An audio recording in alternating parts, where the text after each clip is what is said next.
As the burger gathering drew to a close, the officers could sense a palpable shift in the dynamic between Susan and Dave.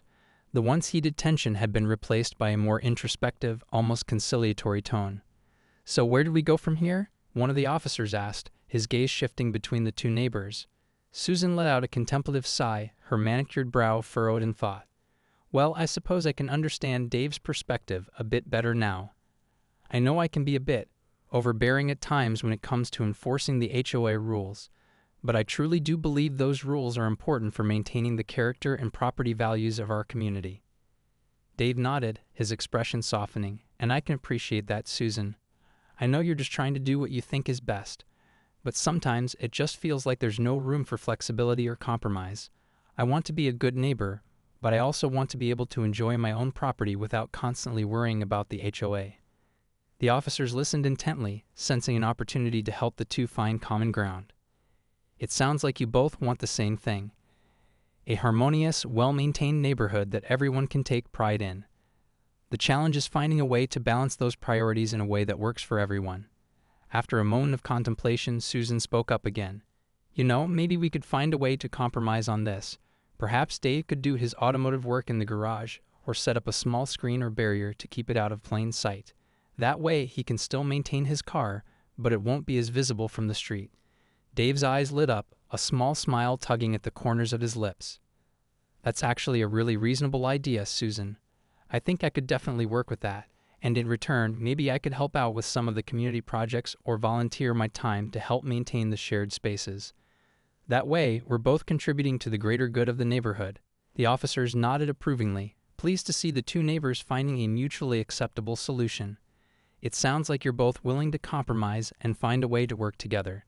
That's exactly the kind of community spirit we love to see." As the officers bid farewell, Susan and Dave shook hands, their once strained expressions now replaced by a newfound respect and understanding. The neighborhood had learned a valuable lesson about the power of communication, empathy, and the importance of finding common ground. As Susan's SUV cruised slowly down the pristine, tree-lined streets of Riverview Estates, her eagle eyes scanned the neighborhood for any signs of trouble. She was determined to maintain the carefully curated aesthetic that she and the HOA had worked so hard to cultivate over the years. Suddenly, her gaze landed on Dave, her next-door neighbor, who was tinkering with his car in the driveway. Susan's blood instantly began to boil. This was a clear violation of the HOA's strict rules, which prohibited any kind of automotive work from being performed in plain sight. Without hesitation, Susan pulled her vehicle to the curb and stepped out, her sensible heels clicking against the pristine pavement. With her arms crossed firmly over her chest, she marched over to Dave, her expression a mask of disapproval. "David, what do you think you're doing?" she demanded, her voice dripping with condescension. "You know full well that working on your car in the driveway is strictly forbidden by the HOA bylaws. This is unacceptable." Dave, who had been happily lost in the familiar rhythms of his task, looked up with a start, his brow furrowing in confusion. "Susan, I'm just doing a little routine maintenance," he stammered, caught off guard by her sudden appearance and confrontational tone. "Routine maintenance?" Susan scoffed, her eyes narrowing to slits. "Don't be ridiculous. This is clearly a blatant violation of our community standards, and I won't stand for it. I'm giving you 24 hours to move your car into the garage and have it properly serviced, or else I'll be forced to take further action." Dave felt his temper begin to simmer, his hands clenching into fists at his sides. He was tired of Susan's constant meddling and her holier-than-thou attitude. "Look, Susan, I understand the rules, but this is my property, and I should be able to do what I want with my own car. It's not like I'm running a repair shop out of my driveway or anything." "That's where you're wrong, David," Susan retorted, her voice rising in pitch. "As a member of this community, you have a responsibility to uphold the standards we've all agreed to. Your personal preferences don't supersede the collective good of the neighborhood." The tension in the air was palpable as the two neighbors faced off, their voices growing increasingly louder and more heated. It was clear that this confrontation was about to reach a boiling point, and neither side was willing to back down. The argument between Susan and Dave quickly escalated, their voices carrying down the quiet suburban street. Neighbors began to poke their heads out of their homes, drawn by the commotion and eager to see what was unfolding in the driveway. Susan, her face flushed with indignation, continued to berate Dave, her finger jabbing accusingly in his direction. "This is completely unacceptable, David. I'm warning you, you have 24 hours to fix this, or else I'll be forced to take drastic action. Dave, his patience wearing thin, stood his ground. Drastic action? Come on, Susan, you're being completely unreasonable. This is my property, and I'll do what I want with my own car. I'm not hurting anyone, and I'm certainly not going to kowtow to your ridiculous demands just because you happen to be the HOA president. Realizing that her verbal onslaught was having little effect on Dave, Susan made a decision. Reaching into her purse, she pulled out her phone and began furiously tapping the screen. That's it, David. I'm calling the police. This is a clear violation of the rules, and I won't stand for it any longer. Dave's eyes widened in disbelief as he watched Susan bring the phone to her ear. The police? Are you serious? This is getting way out of hand, Susan. Can't we just? But his words were drowned out by the sound of sirens wailing in the distance, rapidly growing louder as the patrol cars approached the scene. Within minutes, 2 uniformed officers had pulled up to the curb, their lights flashing. They quickly stepped out of their vehicles, their expressions a mix of concern and confusion as they surveyed the heated confrontation unfolding before them. "All right, what seems to be the problem here?" one of the officers asked, his voice calm and authoritative. Susan, seizing the opportunity, quickly launched into a detailed explanation of the situation, painting Dave as the villainous rule breaker. "Officers, this man has been working on his car in his driveway in clear violation of our HOA's policies. I've asked him repeatedly to stop, but he's refused to cooperate. I have no choice but to call you in to handle this matter." The officers glanced over at Dave, who was now standing with his arms crossed, his face a mask of frustration and disbelief. "Is this true, sir?" one of the officers inquired, his brow furrowed. As the officers listened to Susan and Dave's heated accounts of the situation, it became increasingly clear that this was not a simple case of a cut-and-dry bylaw violation. The tension between the two neighbors was palpable, and the officers could sense that there were deeper underlying issues at play. "All right, let's all take a step back and try to understand what's going on here," one of the officers said, raising a hand to silence the arguing pair. "Susan, you're saying that Dave is in violation of the HOA rules by working on his car in the driveway. Is that correct?" Susan nodded emphatically, her lips pursed in a triumphant smirk. "Yes, officer, that's absolutely right. The rules are very clear. No automotive work is allowed to be done in plain sight. Dave is blatantly disregarding our community standards, and I won't stand for it." The officer turned to Dave, his expression neutral.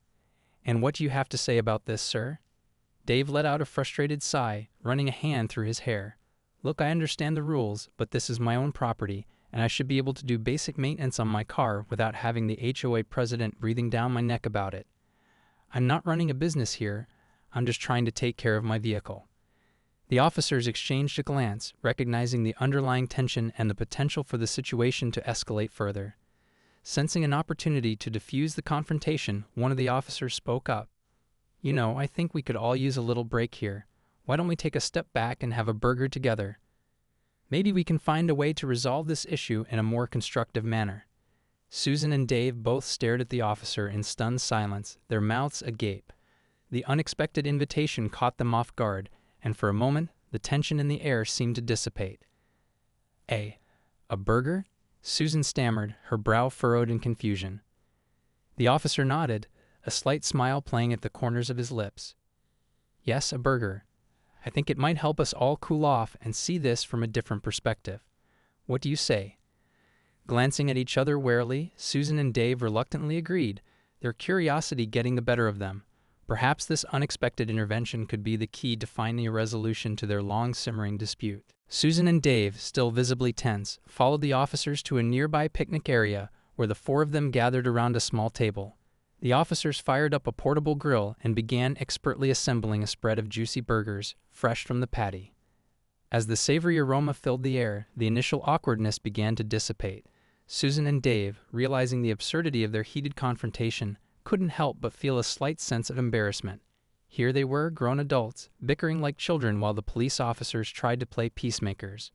One of the officers, sensing the need to break the ice, turned to Susan with a warm smile. "So, Susan, tell us a bit about yourself. What made you decide to get involved with the HOA in the first place?" Susan, caught off guard by the friendly overture, hesitated for a moment before responding. "Well, I've lived in Riverview Estates for over 20 years, and I've always been passionate about maintaining the community's high standards. As the HOA president, I feel it's my duty to ensure that everyone follows the rules and keeps their properties in pristine condition. The officer nodded thoughtfully, handing her a freshly grilled burger. I can understand that. Keeping a neighborhood looking its best is certainly admirable, but sometimes the rules can be a little rigid, don't you think? Susan paused, taking a bite of the burger and savoring the flavors. I suppose you have a point, she conceded reluctantly. But the rules are there for a reason, to preserve the character and value of our homes. If we start making exceptions, it could lead to a slippery slope. The other officer turned to Dave, offering him a burger as well. And what about you, Dave?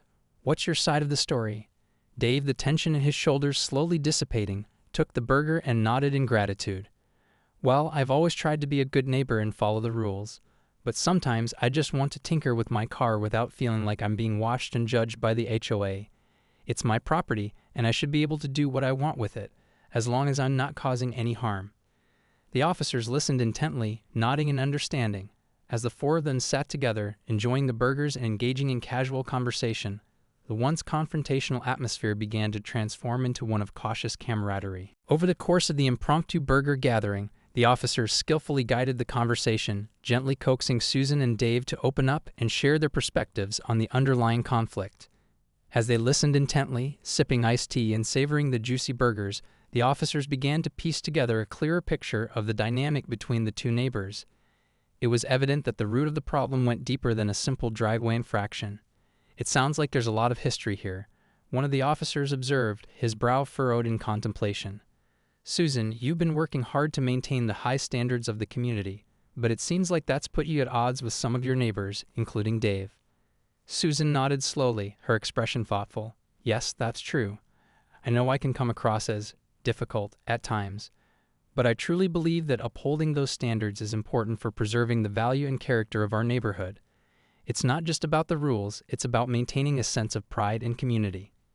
Dave, who had been listening intently, leaned forward in his chair. I get that, Susan, I really do. But sometimes your focus on the rules just feels so restrictive. I want to be a good neighbor, but I also want to be able to enjoy my own property without feeling like I'm constantly being watched and judged. The officers nodded sympathetically, sensing the genuine desire for understanding on both sides. It's clear that you both care deeply about this community and want what's best for it, the other officer said. The challenge is finding a way to balance those priorities in a way that works for everyone. As they continued to discuss the nuances of the situation, something began to shift in the dynamic between Susan and Dave. The once tense atmosphere gradually gave way to a more reflective, almost introspective mood. Both neighbors started to see the other's perspective, recognizing that their constant bickering had only served to exacerbate the problem. By the time the burgers had been devoured and the iced tea glasses emptied, a newfound sense of understanding had taken root. Susan and Dave, once sworn adversaries, now sat side by side, their expressions thoughtful and their postures more relaxed. As the burger gathering drew to a close, the officers could sense a palpable shift in the dynamic between Susan and Dave. The once heated tension had been replaced by a more introspective, almost conciliatory tone. So where did we go from here? One of the officers asked, his gaze shifting between the two neighbors. Susan let out a contemplative sigh, her manicured brow furrowed in thought. Well, I suppose I can understand Dave's perspective a bit better now. I know I can be a bit overbearing at times when it comes to enforcing the HOA rules, but I truly do believe those rules are important for maintaining the character and property values of our community. Dave nodded, his expression softening, and I can appreciate that, Susan. I know you're just trying to do what you think is best, but sometimes it just feels like there's no room for flexibility or compromise. I want to be a good neighbor, but I also want to be able to enjoy my own property without constantly worrying about the HOA. The officers listened intently, sensing an opportunity to help the two find common ground.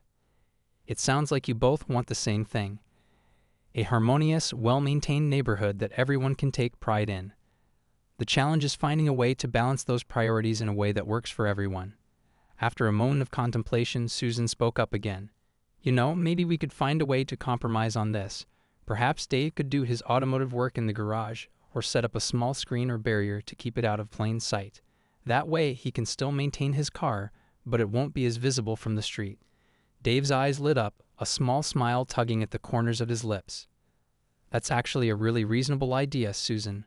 I think I could definitely work with that, and in return, maybe I could help out with some of the community projects or volunteer my time to help maintain the shared spaces. That way, we're both contributing to the greater good of the neighborhood." The officers nodded approvingly, pleased to see the two neighbors finding a mutually acceptable solution.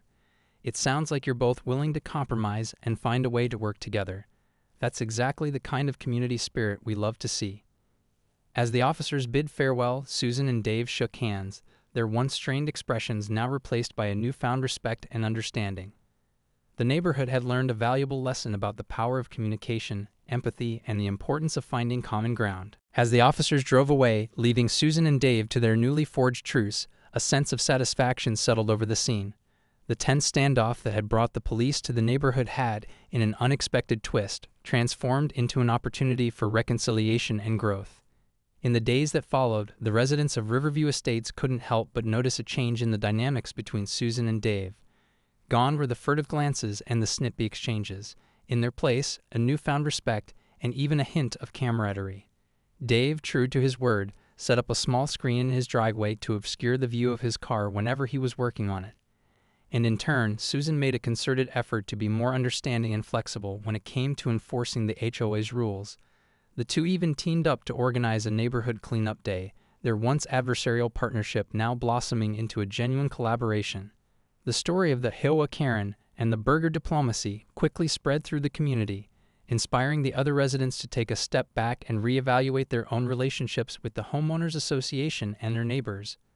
The once rigid and combative atmosphere began to give way to a more inclusive and harmonious spirit. Neighbors who had previously avoided each other or engaged in petty feuds now found themselves coming together, sharing meals, and working side by side to improve the shared spaces of Riverview Estates. The transformation was nothing short of remarkable, and it all stemmed from that fateful afternoon when a pair of officers decided to defuse a tense situation with the power of a simple invitation. As the months passed, the once fractious community began to thrive, its residents embracing a newfound sense of unity and purpose.